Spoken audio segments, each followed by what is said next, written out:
Oh guys, the Sturgeon news, it keeps on coming. Today she's being accused of knowingly wasting nearly £700,000 of taxpayers' money fighting a legal battle she knew she would always lose. Because apparently Scotland's top legal expert told her that Alex Salmond would win the judicial review she tried her best to fight in 2018 and 2019.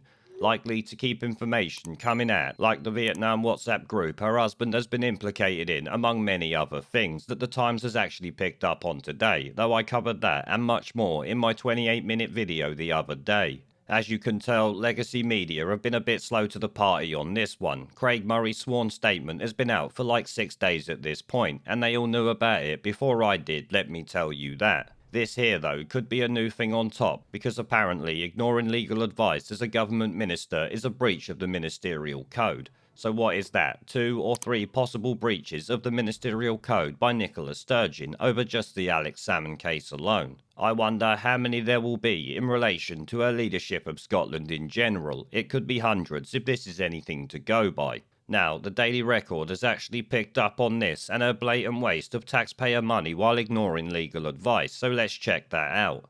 It headlines Nicola Sturgeon £629,000 Alex Salmond case snub as government ignored legal team's warnings they would lose the court case. Taxpayers picked up the £512,000 bill for Salmond's legal fees along with a further £180,000 that ministers spent on their own lawyers. So literally a complete and utter waste of money from both sides, brought about by the SNP's shitweasel behaviour.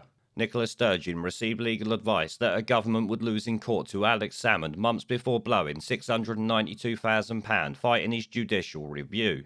Scotland's most senior lawyer, Ruddy Dunlop QC, was asked for an opinion on the former First Minister's challenge to a sexual harassment probe in October 2018, the Sunday Mail understands.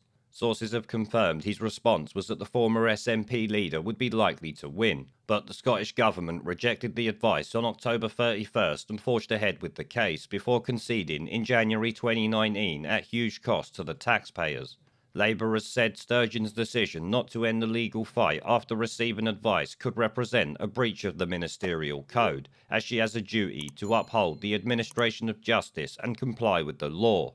That is a pretty grave thing there, I'm sure you would agree, and if true, should send Nicola Sturgeon out the fucking door. But obviously, we know she's Scotland's Teflon Don, she'll probably just brush it off, or cover it up, as she's being accused of here, and has been all week. Though of course tomorrow and the days coming could be when the real damned evidence comes out from Salmond himself. Salmond had the result of the harassment probe against him quashed after a judge ruled it was unlawful and tainted by apparent bias. It was discovered that Judith McKinnon, the lead investigating officer for the government, had been in prior contact with the two complainers, something I also pointed out in my video the other day. The public were forced to pick up a £512,000 bill for Salmond's legal fees along with a further £180,000 that ministers spent on their own lawyers. Because obviously they sent a witch hunt against him, as we all know. The 28-minute video, like I keep talking about, detailed this greatly thanks to Craig Murray's statement. It says here, FM Sturgeon and Salmond are set to give evidence to a Holyrood committee investigating the debacle. Sturgeon is facing calls to quit if the ministerial code was broken, and a furious battle is raging within the SNP over allegations senior figures conspired to bring down her former mentor. Once again, something I also covered in my video the other day. Ministers have repeatedly refused to publish the legal advice given in the run-up to the judicial review, claiming it would not be in the public's interest.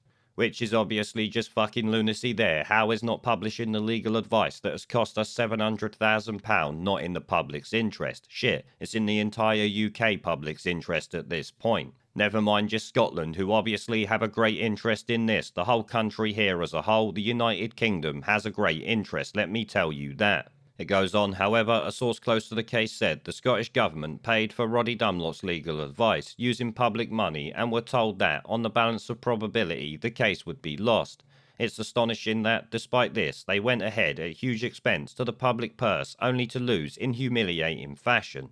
Well, when you're trying to cover shit up and you're that desperate and you have to do it, you end up losing in humiliating fashion, and it could get even worse for Nicola Sturgeon in the coming week. Let's hope it actually does.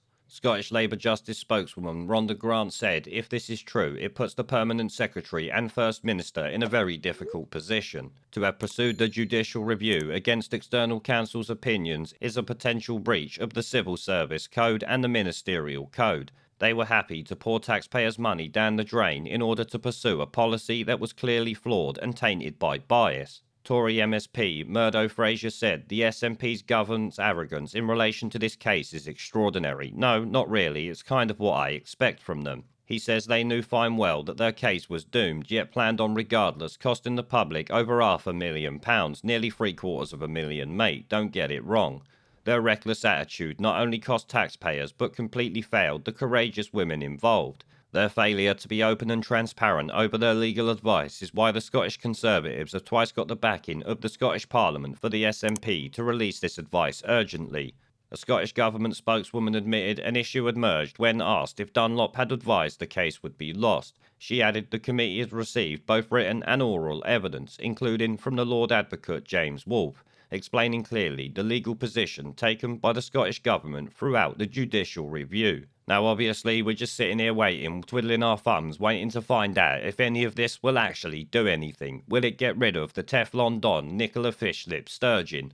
Of course, I still remain sceptical, but there is a little bit of hope burning in me that we could well see the end of her. If indeed she has broke the ministerial code, which it appears she might have done on multiple occasions, then surely she has to go.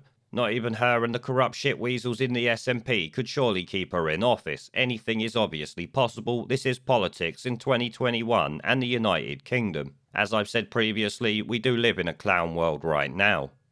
There is a pattern consistent throughout history of oppressed people turning on the oppressors, slaves against their owners, the peasantry against the feudal barons, colonies, Mr. Verhofstadt, against their empires. And that is why Britain is leaving. And it doesn't matter which language you use, we are going, and we are glad to be going. We're off.